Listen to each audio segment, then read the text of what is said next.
से 6 दिन पहले निकाय चुनाव पर रोक, ओबीसी और ईबीसी आरक्षण पर भी आया फैसला। बिहार में इस महीने होने वाले नगर निकाय चुनाव को लेकर पटना हाईकोर्ट ने बड़ा फैसला दिया है। हाईकोर्ट ने नगर निकाय चुनाव पर तत्काल प्रभाव से रोक लगा दी है। अदालत ने निकाय चुनाव में ओबीसी वर्ग को आरक्षण दिए जाने के फैसले पर भी रोक लगा दी है। हाईकोर्ट ने निकाय चुनाव में अति पिछड़ों के लिए आरक्षित सीटों पर हो रहे मतदान को रोकने को कहा है। इस फैसले के साथ ही 10 और 20 अक्टूबर को होने वाली नगर पालिका चुनाव पर फिलहाल रोक लग गई है। जानकारी के अनुसार पटना हाईकोर्ट ने मंगलवार को आदेश दिया है कि शहरी स्थानीय निकाय चुनाव में ओबीसी और ईबीसी के लिए सीटों का आरक्षण अवैध था।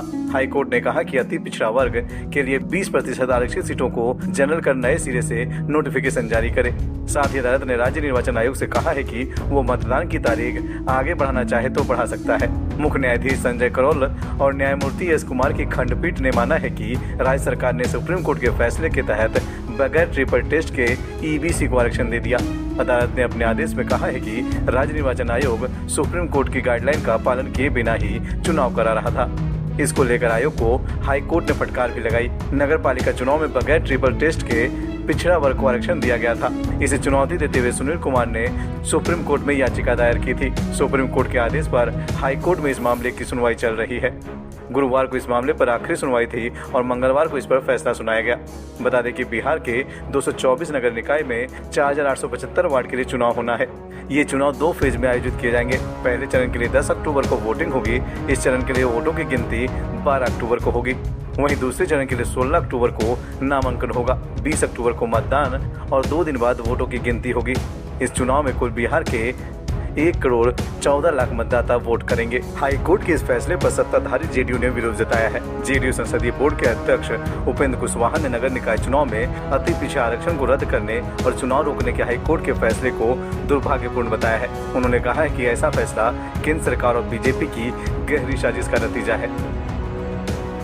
पटना उच्च न्यायालय द्वारा अभी फैसला हुआ है कि बिहार में जो नगर निकायों का चुनाव चल रहा है उसमें अति पिछड़ा का आरक्षण समाप्त होना चाहिए और समाप्त करके बिहार की सरकार फिर से नोटिफिकेशन जारी करे तब चुनाव कराए। तत्काल सब चुनाव को रोक दिया गया है।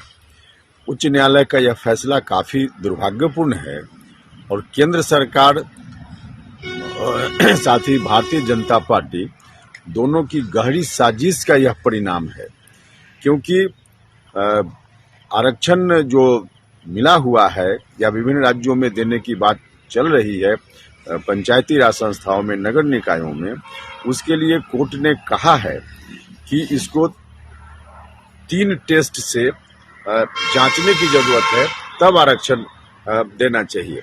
3 टेस्ट से जांचने का मतलब है कि जात की गिनती का आंकड़ा तत्काल अनिवार्य है। केंद्र की सरकार जात की गिनती नहीं करवा रही है। समय पर यदि जात की गिनती हो गई रहती केंद्र सरकार की ओर से और 3 टेस्ट से इसकी जांच हो गई होती तो आज यह स्थिति नहीं आती। बिहार में जो आरक्षण अति पिछड़ा समाज के लोगों को मिला हुआ है यह चलता रहता और चुनाव हो जाता। चुनाव नहीं रुकता, लेकिन रुका है चुनाव। यह दुर्भाग्यपूर्ण है। साथ ही केंद्र सरकार और भारतीय जनता पार्टी जो चाह रही है कि पिछड़ों के आरक्षण को समाप्त करो, दलितों के आरक्षण को समाप्त करो, उनकी इस कोशिश